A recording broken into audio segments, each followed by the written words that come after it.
Te doy la bienvenida a este canal de YouTube. Gracias por acompañarme en el estudio de la Biblia. Mi nombre es André Cabonaco y es un privilegio para mí poder junto contigo estudiar las palabras de este maravilloso libro que es la palabra de Dios y dejar que estas palabras sean las que nos hablen a nosotros.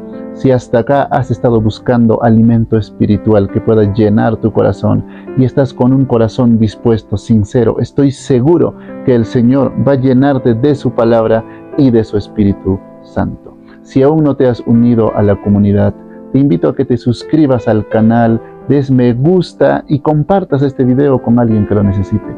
También he dejado en el primer comentario un link para que te puedas unir a una comunidad en WhatsApp y podamos seguir profundizando en el estudio de la Biblia. Miren, ya estamos en la lección 8 del libro de Josué.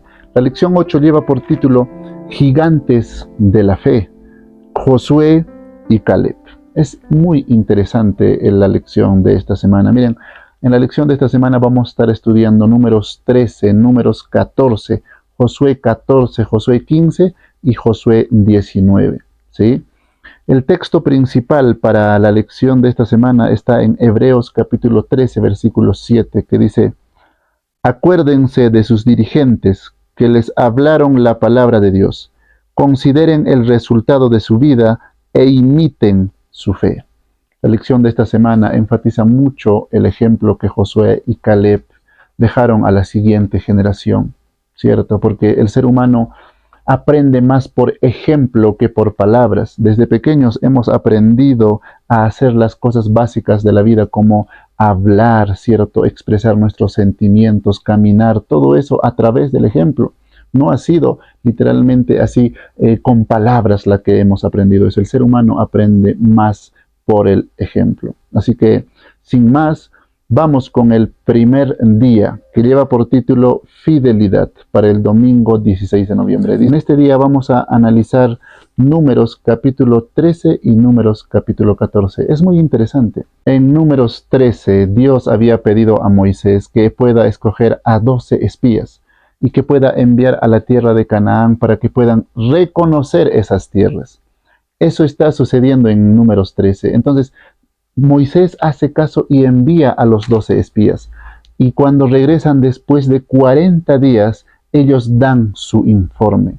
10 espías dan un informe negativo, más 2 espías dan un informe positivo. Entonces, vamos a leer ahora el informe negativo que dan los 10 espías que regresaron después de 10 días. ¿Ok?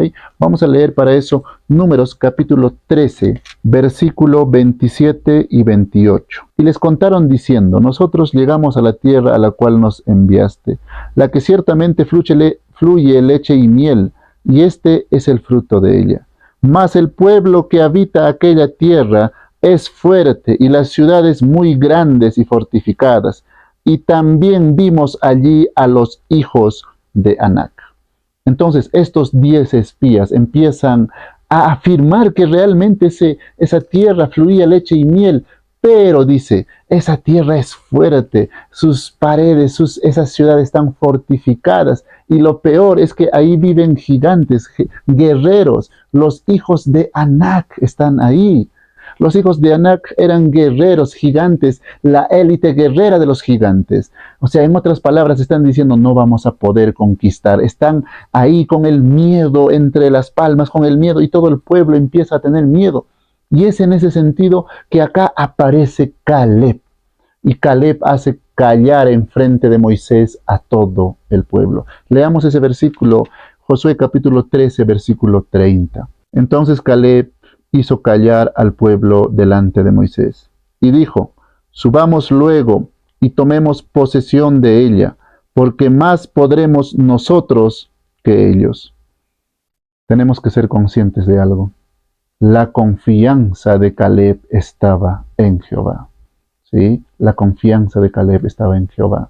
Pero la confianza de los otros espías estuvo en ellos mismos. Mira, leamos el el versículo 31. Dice: Mas los varones que subieron con él dijeron: No podremos subir contra aquel pueblo, porque es más fuerte que nosotros. Vamos a sacar lecciones de acá, ¿sí? Démonos cuenta de algo. Caleb, su confianza no estaba en lo que él ha visto. La confianza de Caleb estaba puesta en Jehová. Caleb estaba viendo a Jehová mucho más grande que los gigantes. En cambio, los 10, cierto, los 10 espías estaban viendo a los gigantes por encima de Jehová. Jehová estaba acá y ellos estaban viendo a los gigantes por encima de Jehová.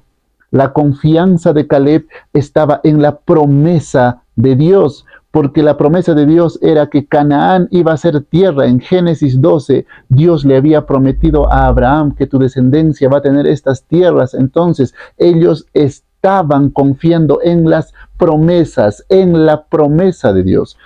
Pero los 10 espías estaban confiando más en ellos mismos, en lo que ellos vieron en sus ojos. Vimos gigantes, vimos que la ciudad era fortificada, vimos, o sea, estaban confiando en ellos mismos.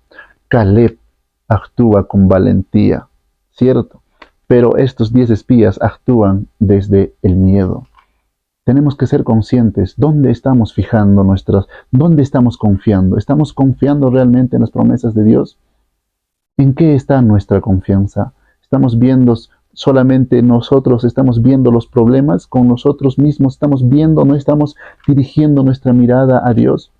¿Estamos actuando como Caleb o estamos actuando como los otros 10 espías? Miren, y vamos a seguir, miren, ahora leamos el versículo 1 del capítulo 14. Entonces toda la congregación gritó y dio voces, y el pueblo lloró aquella noche. Después del informe negativo de los primeros espías, el pueblo lloró toda la noche. ¿Puedes imaginar eso? ¿Cuánta angustia, cuánto miedo les entró a este pueblo para que estén gritando y llorando toda la noche? Y mira cómo amanece este pueblo ahora al día siguiente. Vamos a leer ahora capítulo 14, versículo 3. ¿Y por qué nos trae Jehová a esta tierra para caer a espada? ¿Y que nuestras mujeres y nuestros niños sean por presa? ¿No nos sería mejor volvernos a Egipto? Y decían el uno al otro, designemos un capitán y volvamos a Egipto. Miren, cuando el ser humano quita su vista de Dios, quiere volver a Egipto, quiere volver a su Egipto. Acá el pueblo ha quitado ya su mirada de Dios, ha quitado su confianza en Dios. ¿Y en quién confían? En ellos mismos. Y cuando eso sucede, cuando quitamos la mirada de nuestro Dios, queremos volver a nuestro Egipto. Acá el pueblo quería volver. Vamos a morir. Están en un estado de miedo, de estrés, de desesperación. Vamos a morir. Mejor entonces designemos un capitán, dicen ellos, y que nos vuelva a Egipto. ¿Cierto? Entonces, no podemos quitar nuestra mirada de Dios. Porque una vez que nosotros quitamos nuestra mirada de Dios, vamos a querer volver a nuestro Egipto, a ese pecado en el que nos revolcamos una y otra vez. Cuando quitamos nuestra mirada de nuestro Dios, cuando quitamos nuestra mirada de nuestro Salvador, vamos a regresar a tu Egipto, vamos a regresar a nuestro Egipto. ¿Cuántas veces has quitado, cierto, tu mirada de Dios y has vuelto a tu Egipto? Como un chanchito que lo bañas y luego está revolcándose nuevamente en el lodo. Necesitamos seguir mirando como Caleb a nuestro Dios, no a los gigantes. No desviemos nuestra mirada de Dios, porque si no, estaremos volviendo a nuestro Egipto. Y mira lo que pasa después.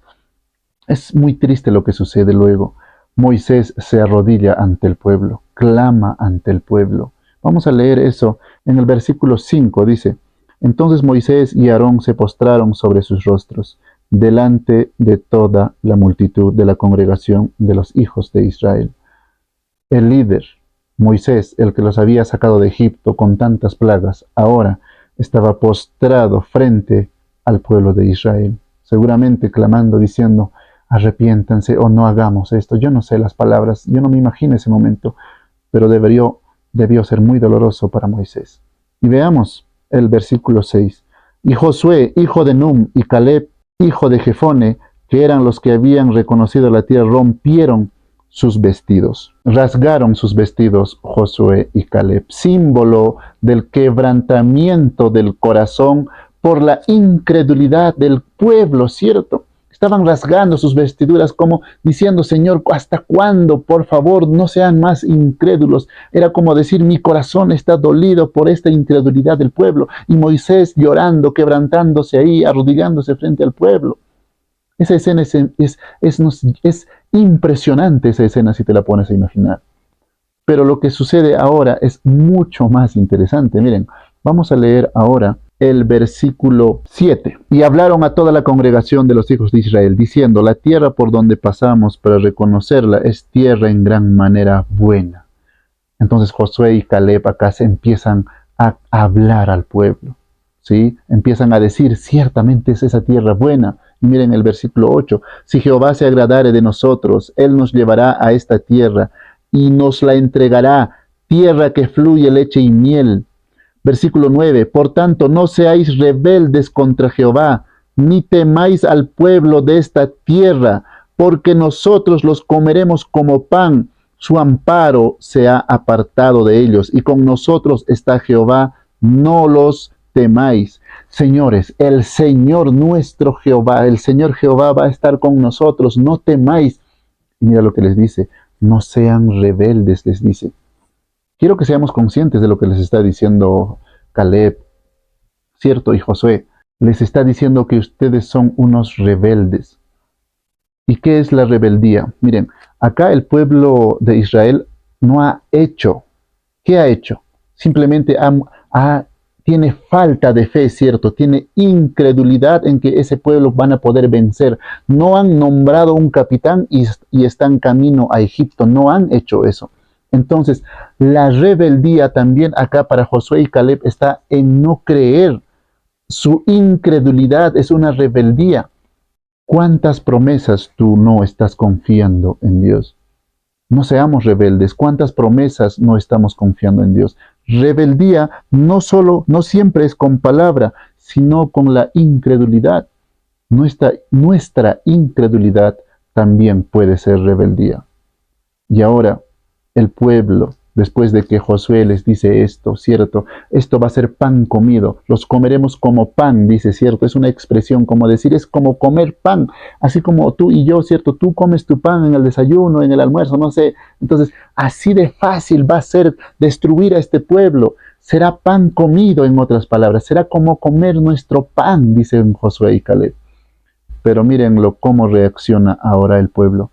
El pueblo quiere apedrear, quiere desvivir, quiere matarlos a Josué y Caleb. Miren, vamos a leer el versículo 10. Entonces toda la multitud habló de apedrearlos, pero la gloria de Jehová se mostró en el tabernáculo de reunión y todos los hijos de Israel. Josué y Caleb arriesgan su vida por la verdad. No les interesa perder su vida con tal de mantener la verdad. El pueblo quiere apedrearlos.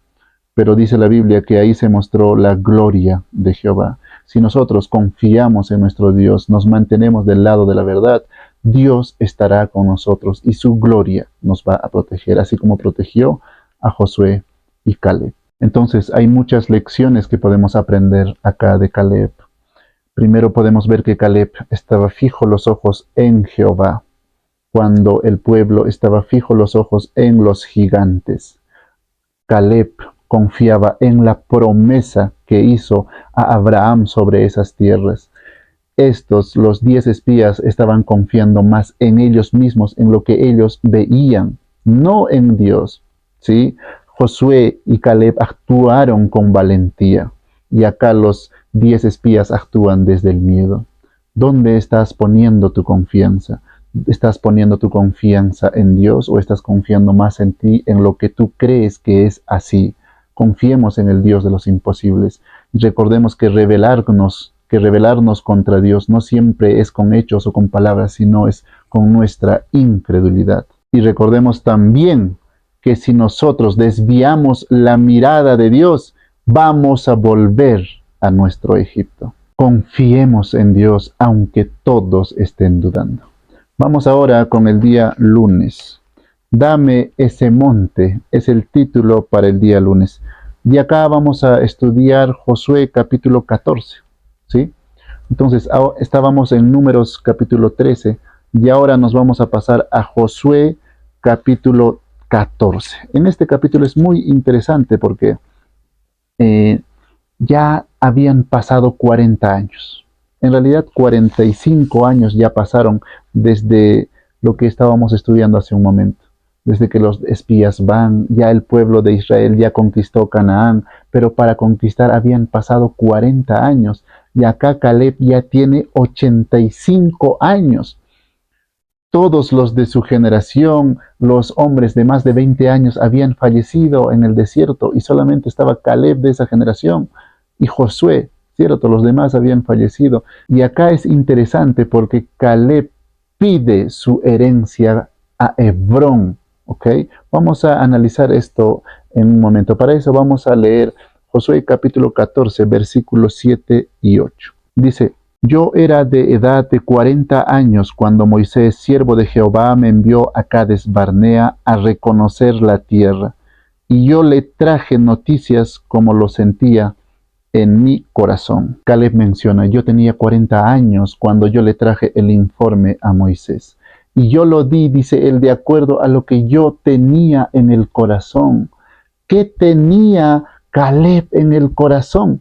Mira, para poder hacer una comparación, quiero que leamos Génesis capítulo 6, versículo 5, en donde también se menciona a gente que tiene solamente maldad en el corazón. Mira, vamos a leer a los antidiluvianos. Seguramente te recuerdas ese texto. Génesis 6, 5 dice: y vio Jehová que la maldad de los hombres era mucha en la tierra, y que todo designio de los pensamientos del corazón de ellos eran de continuo solamente al mal.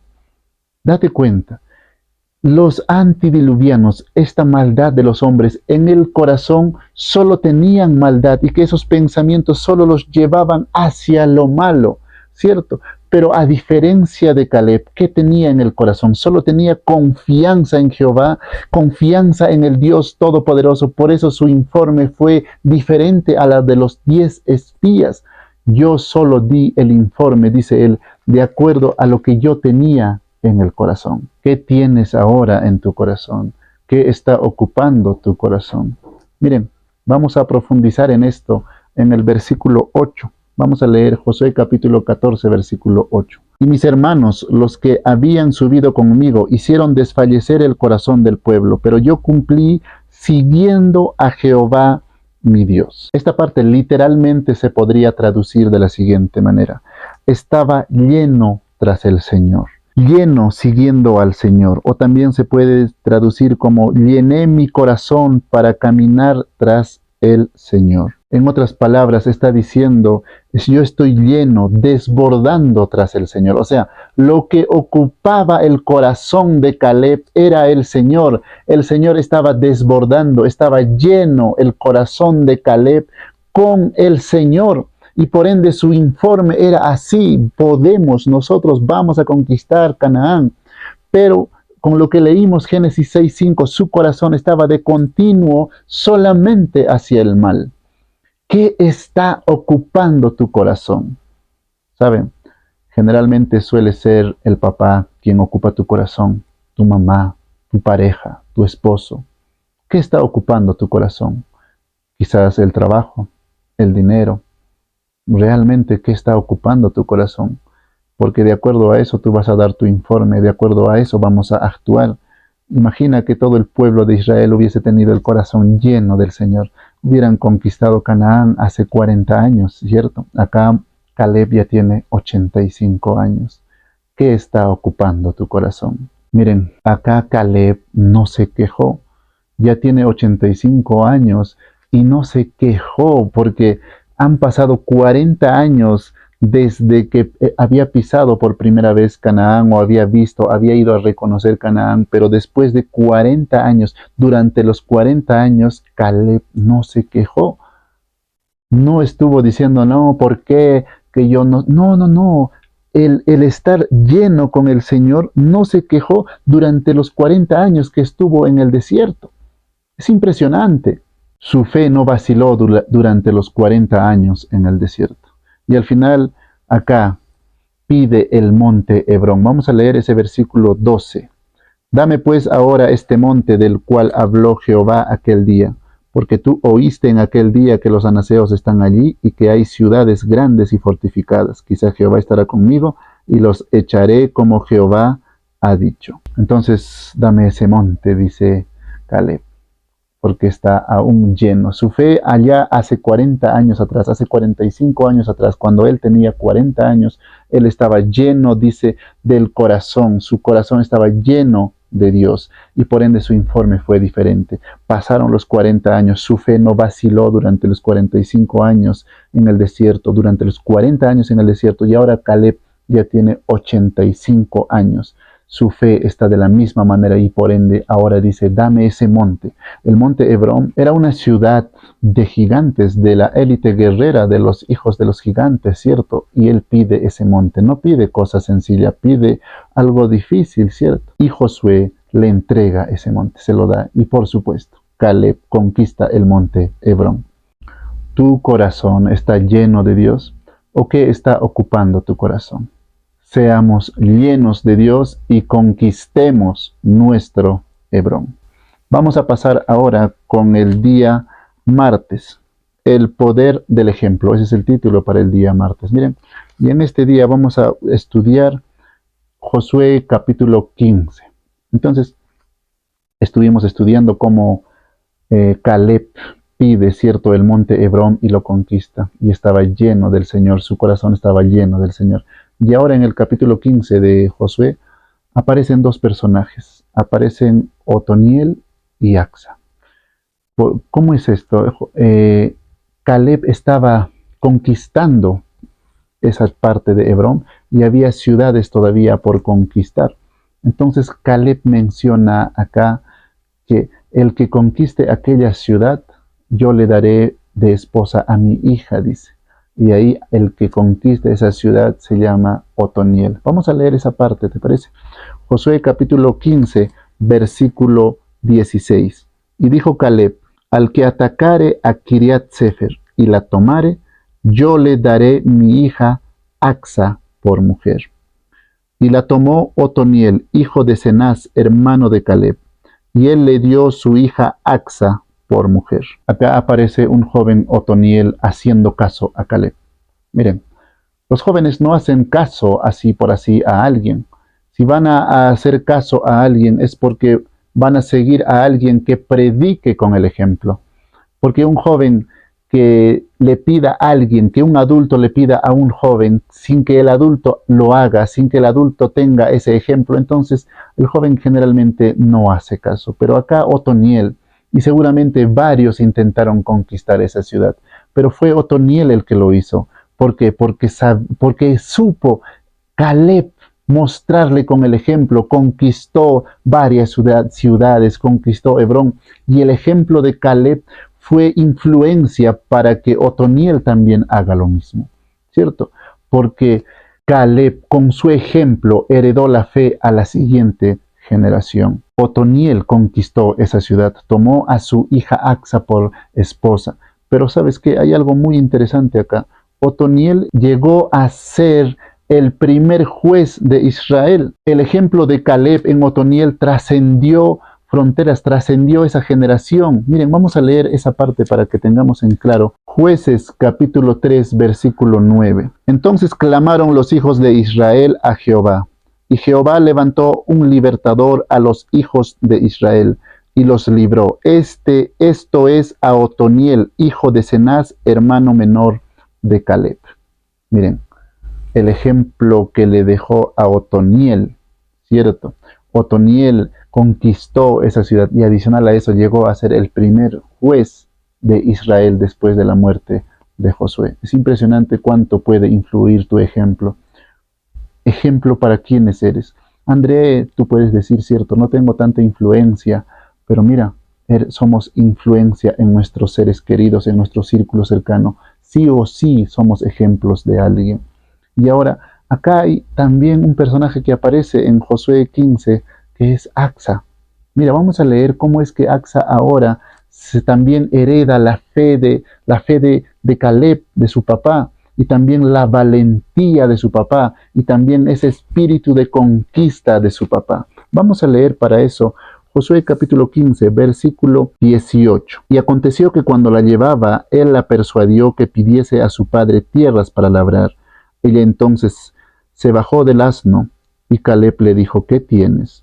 Ella respondió, concédeme un don, puesto que me has dado tierra del Negev, dame también fuentes de las aguas. Miren, Axa es la única mujer en todo el libro de Josué que habla e incluso pide un territorio. ¿No es algo parecido a su papá? Miren, ¿por qué? ¿Por qué digo parecido? Porque su papá también pedía territorios, ¿cierto? Y también Axa, acá su hija, pide territorios. Es más, en el hebreo están utilizando las mismas palabras, dame ese monte, dame ese don, o sea, están utilizando las mismas palabras. Caleb le heredó ese espíritu de valentía a su hija, ¿cierto? Ese espíritu de conquista le heredó con el ejemplo de Caleb. Es impresionante cómo puede influir nuestro ejemplo a la siguiente generación. ¿Qué ejemplo estás dejando a la siguiente generación? ¿Qué ejemplo estás dejando a tus seres queridos, a tus hijos, a los que te siguen, ¿cierto? ¿Qué ejemplo estás dejando? Aferrémonos a Cristo para dejar un buen ejemplo a la siguiente generación y a nuestro círculo de influencia. Y ahora vamos con el día miércoles. Un héroe humilde. Ese es el título para el día miércoles. Y acá vamos a dejar de hablar de Caleb y ahora vamos a hablar de Josué. Vamos a estudiar en este día el capítulo 19 de Josué. En el capítulo 19 ya están repartiéndose las tierras, ya están, es más, terminando de repartirse las tierras a las 12 tribus. Ya conquistaron Canaán, Caleb ya conquistó Hebrón, ya pasaron muchas cosas, ¿cierto? Y ahora en Josué 19 están en la repartición, ya están terminando de repartirse las tierras a las tribus, y acá entra Josué, ¿sí? Recibiendo también parte de su herencia, pero él no lo recibe primero, él la recibe al último, lo recibe al último. Vamos a leer Josué capítulo 19, versículo 49. Y después que acabaron de repartir la tierra en heredad por sus territorios, dieron los hijos de Israel heredad a Josué, hijo de Nun, en medio de ellos. Es impresionante, ¿cierto? Lo que dice la Biblia. Después que acabaron de repartir la tierra en heredad por sus territorios. Habían acabado de repartirse las tierras. Y Josué espera al último. Por eso el título de este día es un héroe humilde, ¿cierto? Porque date cuenta, él estuvo más para servir que para ser servido. Él no reclamó como un rey codicioso. Él dio primero, pensó más en los demás que en sí mismo. ¿No te hace recuerdo a algo? ¿No te hace recuerdo a Jesús? Jesús también decía, ¿cierto? Yo no vine a ser servido, sino a servir. Los que son cristianos, nosotros deberíamos aprender de Josué, aprender de Jesús, que estamos nosotros primero para servir a los demás y no para servirnos a nosotros. Porque Josué pudo haber pedido cualquier otra tierra, pudo haber pedido Jerusalén, pudo haber pedido otro, no sé, pudo haber pedido otra tierra, la tierra que él quisiera, porque recuerden que estamos hablando de Josué, el que abrió el mar rojo, el que estuvo hablando ahí con Moisés, era el heredero, el segundo al mando después de Moisés. Estamos hablando de Josué. Él pudo haber pedido cualquier tierra, pero no. Él esperó hasta el último. Primero repartió a todos los demás y después él recibió su herencia. Pero hay algo muy interesante acá también. Él no pide buena tierra, él pide la sobra, por así decirlo. Vamos a leer eso en el siguiente versículo 50, capítulo 19 de Josué.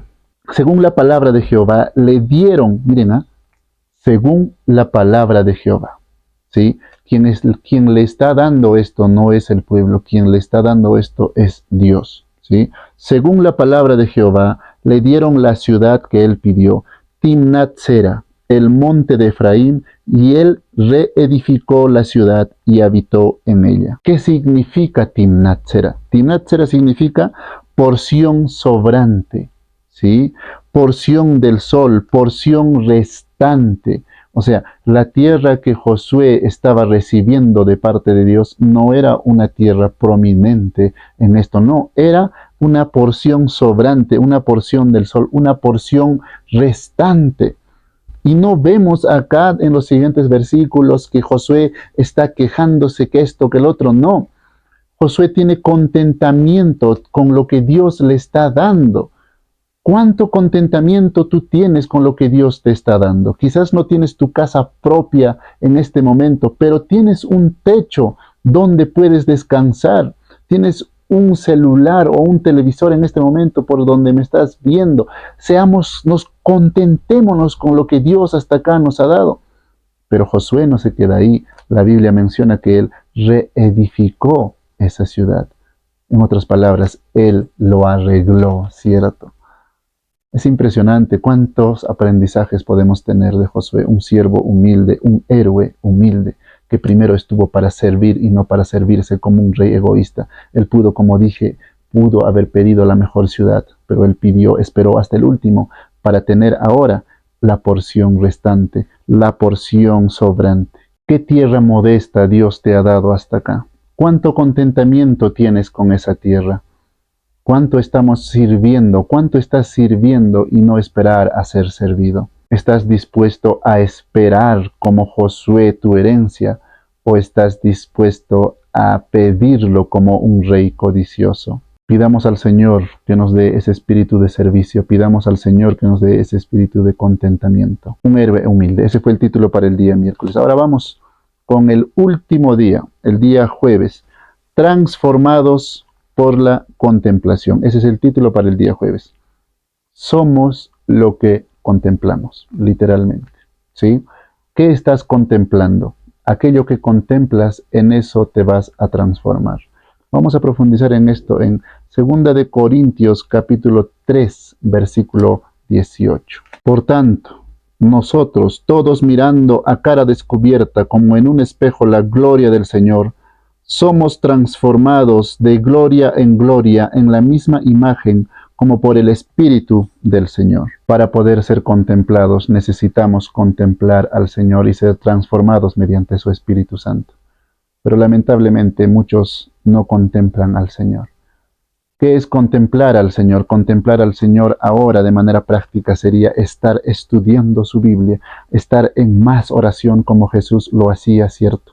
Oraba de madrugada, oraba noches enteras, de mañana, en todo momento se apartaba a lugares desiertos, apartados de la gente para poder orar, para poder estudiar su Biblia. Entonces, eso es contemplar al Señor y nosotros seremos transformados de gloria en gloria. Pero hoy muchas personas contemplan más a su pareja, contemplan más a sus hijos, están más pensando, meditando ahí en la mente, en su trabajo, en su esposo, en sus hijos, en el dinero. Yo no sé. Por eso te pregunto, ¿qué es lo que estás contemplando continuamente? Recuerda, somos lo que contemplamos. ¿Qué estás contemplando? Contemplemos al Señor, oremos más, meditemos más en su Biblia. Y no te preocupes si no estás viendo un cambio rápido en tu carácter o en eso que tú quieres ganar o en esa lucha que tú tienes con el Señor. Recordemos que dice acá el apóstol Pablo, dice de gloria en gloria, de poco en poco. No es así como un chasquido lo que va a hacer el Señor en este proceso mientras estemos acá en la tierra. Será de poco a poco, será de gloria en gloria. Y en algún momento tu círculo cercano te dirá, wow, has cambiado. Pero no dejemos de contemplar al Señor.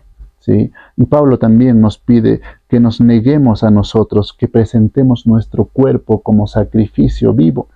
¿Cierto? Vamos a leer para eso Romanos capítulo 12, versículo 1 y 2. Así que, hermanos, os ruego por las misericordias de Dios que presentéis vuestros cuerpos en sacrificio vivo, santo, agradable a Dios, que es vuestro culto racional. Acá Pablo dice, hermanos, os ruego por las misericordias de Dios. En otras palabras está diciendo, por el amor que Dios te tiene, por la misericordia de Dios, por favor. Él no está haciendo una exigencia. Acá Pablo está hablando de un pedido con amor, desde el amor. ¿Sí? Y él dice, presenten vuestros cuerpos como sacrificio vivo. ¿Qué significa eso? que es negarnos a nosotros mismos. Un sacrificio, cierto, para el pueblo de Israel era conocido como sacrificar a un cordero y poder dedicarlo a Jehová. Pero ahora nos está pidiendo que nosotros seamos un sacrificio vivo. Presenten vuestro cuerpo en sacrificio vivo, como un sacrificio vivo. ¿Qué quiere decir cuerpo? Es todo, ¿cierto? La parte espiritual, la parte carnal, todo. O sea, todo nuestro ser como sacrificio vivo para el Señor. Y el versículo 2 dice: no os conforméis a este ciclo, sino transformaos por medio de la renovación de vuestro entendimiento, para que comprobéis cuál sea la buena voluntad de Dios, agradable y perfecta. Dice, no se conformen a este ciclo. Tengamos la mirada a la patria celestial. No miremos a este ciclo. No nos conformemos con las cosas de este mundo. No se conformen, dice Pablo, a este ciclo, a las cosas de este ciclo. Vivamos con nuestra mirada en el cielo y presentemos nuestro cuerpo como sacrificio vivo. No solamente el cuerpo físico, sino todo nuestro ser.